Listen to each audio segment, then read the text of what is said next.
네, 안녕하세요. 네, 오늘부터 메가로이어스에서 행정법 가르치게 된 유정모 변호사라고 합니다.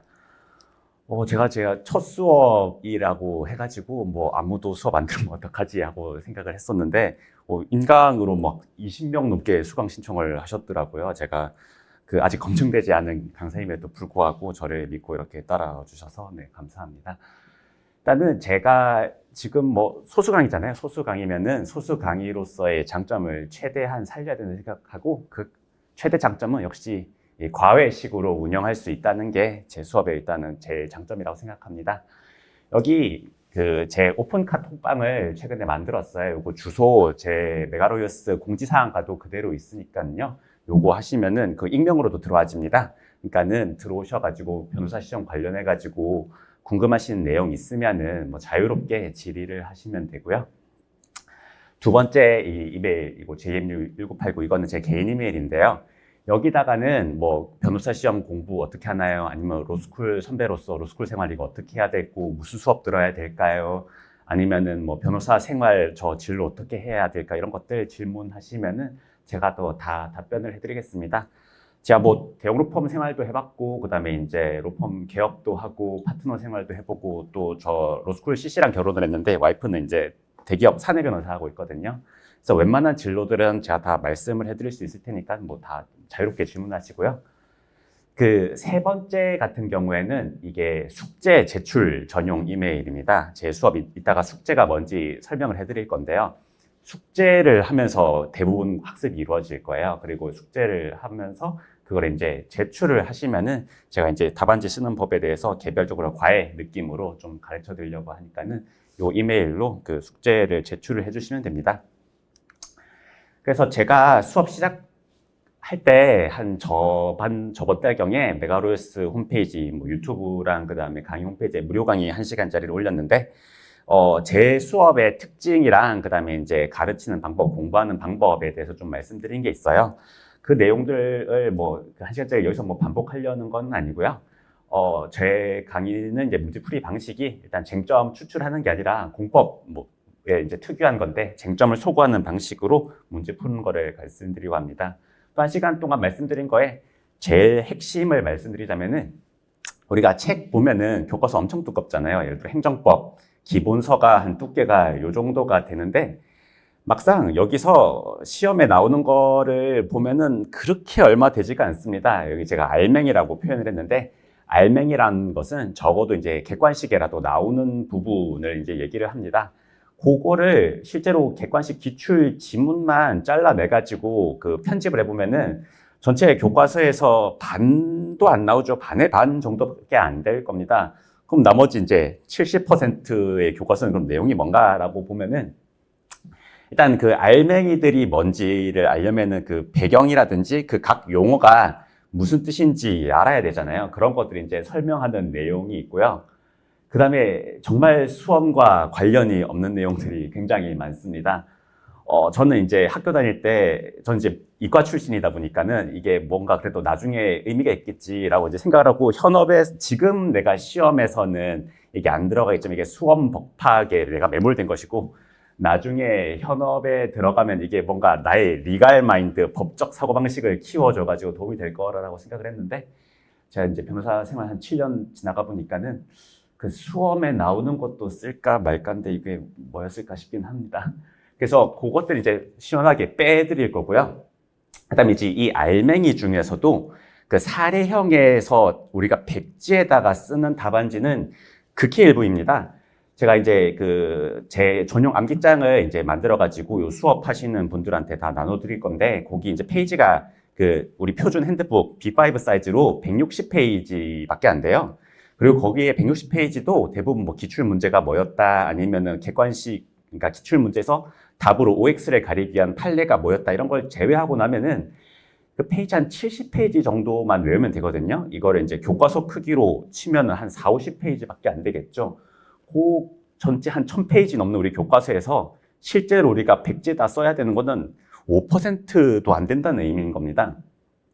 그러면은 이 교과서를 가지고 전체 내용 중에서 알맹이를 추려내고, 그 다음에 알맹이에서도 우리가 백지에다가 쓸 수 있는 내용들 더 추려내가지고 이거를 내용을 3단계로 나누어가지고 공부의 수준을 전혀 다르게 해야 된다는 것이 제 공부의 결국은 기본 가장 중심이 되는 이유인 거고요. 그거에 대해서 어떻게 이거를 실현할 것인가를 1시간 동안 설명드린 겁니다.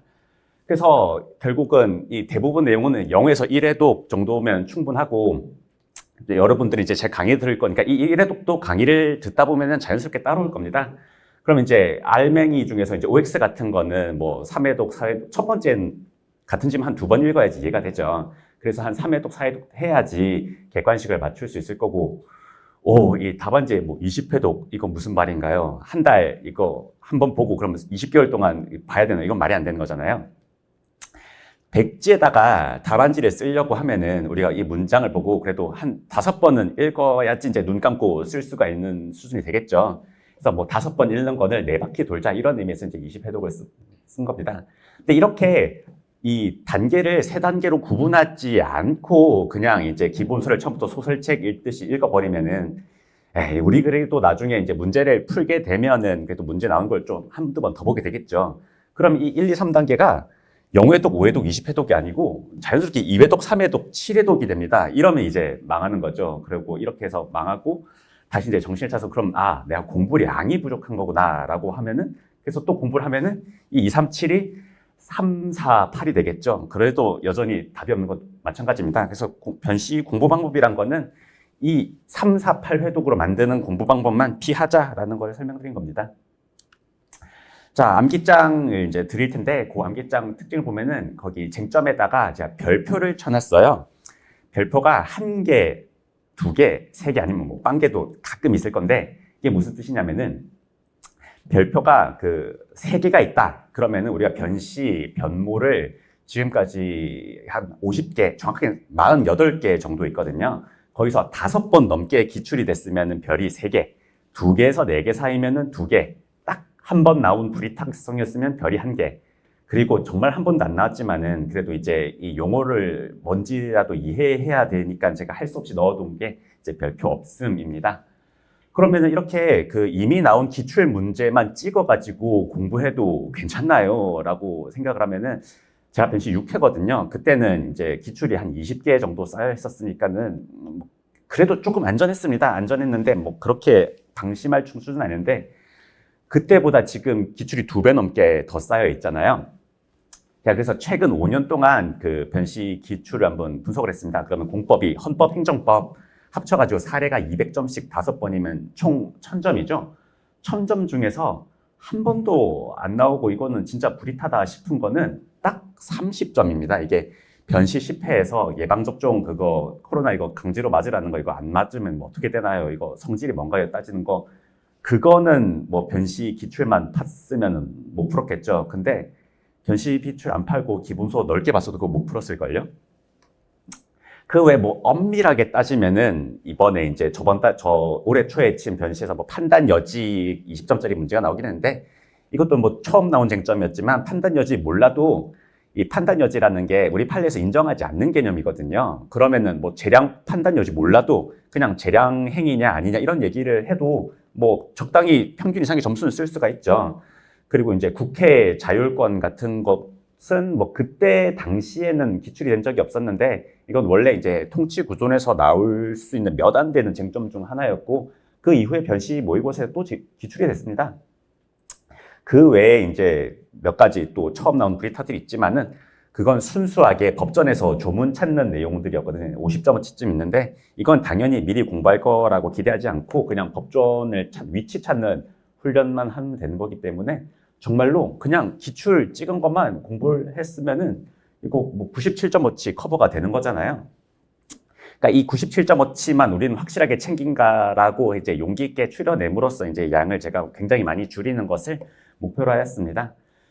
그리고 제가 이제 공부를 할 때는 뭐 다들 그러실 거예요. 남들 하듯이 그냥 기본 강의를 처음부터 끝까지 쭉 듣습니다. 그러면은 이 법은 무엇은 무엇이고 하면 이제 듣는 진도가 쭉쭉쭉 빠지죠. 그렇게 강의 또 뭐 짧지도 않아요. 강의 뭐 거의 한 달 가까이 해서 다 들었습니다. 그러고 나서 뭐 사례 물어보면 우리 답 못 쓰는 거 정상이잖아요. 왜냐하면 저는 그때 그렇게 공부를 못했지만 이제 와서 생각을 해보면은 그때 그 쟁점을 듣자마자 그 자리에서 이 쟁점은 문제가 이런 식으로 나온다라는 거를 그때그때 보여줬으면은 그때 기본 강의 내용을 좀 오래 기억을 했을 것 같아요.